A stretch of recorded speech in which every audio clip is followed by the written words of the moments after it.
कर्मचारी भविष्य निधि संगठन यानी ईपीएफओ ने अपने लगभग 8 करोड़ एक्टिव सदस्यों से संबंधित नियमों में महत्वपूर्ण बदलाव किए हैं।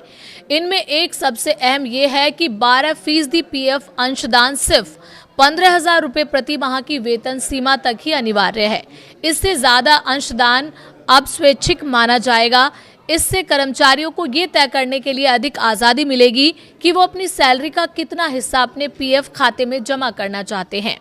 ईपीएफओ रूल 2026 में संगठन ने अनिवार्य पीएफ कंट्रीब्यूशन के रूप में 1,800 रुपए की लिमिट को बरकरार रखा है। इसलिए अब 1 लाख रुपए प्रति माह का मूल वेतन पाने वाले कर्मचारियों को भी ईपीएफ के तहत भविष्य निधि में सिर्फ 1,800 रुपए का योगदान देना होगा, जबकि ऐसे कर्मचारी जो रिटायरमेंट के लिए अधिक बजट करना चाहते हैं वो इस अनिवार्य राशि से अधिक योगदान कर सकते हैं, लेकिन इसको स्वैच्छिक माना जाएगा। ये अनिवार्य और अतिरिक्त पीएफ कंट्रीब्यूशन के बीच स्पष्ट अंतर दर्शाएगी।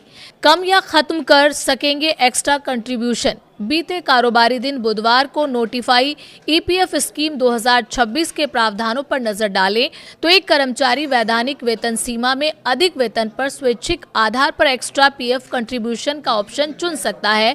वहीं एम्प्लॉयर चाहे तो स्वैच्छिक अंशदान के बराबर राशि दे सकता है, लेकिन ऐसा करना उसके लिए अनिवार्य बिल्कुल भी नहीं है। कर्मचारी और नियोक्ता किसी भी समय एक्स्ट्रा कंट्रीब्यूशन को कम या बंद कर सकते हैं। पीएफ निकासी कैटेगरी में कटौती। पीएफ में जमा पैसों की निकासी के लिए पहले से तय 13 कैटेगरी को अब 3 तक सीमित कर दिया गया है। नई ईपीएफ योजना में केंद्रीय न्यासी बोर्ड यानी सीबीटी द्वारा अक्टूबर में अनुमोदित निकासी सुधारों को भी लागू किया गया है। इन बदलावों का उद्देश्य निकासी प्रक्रिया को और सरल बनाना और सालाना निकासी की संख्या को बढ़ाना है। एसेंशियल नीड्स जैसे बीमारी, शिक्षा और विवाह, हाउसिंग नीड्स में खरीद, निर्माण और आवास संबंधित अन्य खर्च, स्पेशल सर्कमस्टांसेस, पहले की तमाम कैटेगरी में शामिल अन्य आपात स्थितियां। ईपीएफ सदस्यों को कर्मचारियों नियोक्ता दोनों के अंशदान समेत अपनी पात्र राशि का 100% तक निकालने की अनुमति होगी।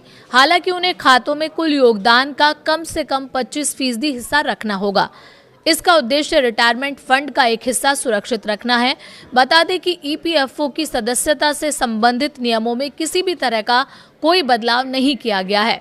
नियोक्ताओं के लिए क्या बदलाव है? हर नियोक्ता को ईपीएफओ स्कीम 2026 के लागू होने के 15 दिन के अंदर फॉर्म 5 में कंसोलिडेटेड रिटर्न डिटेल पेश करनी होगी। रिटर्न में सभी कर्मचारियों का डेटा शामिल होना चाहिए। इसमें Aadhaar card, PAN card, UAN number, gross wages और ईपीएफ वेजेस शामिल होंगे।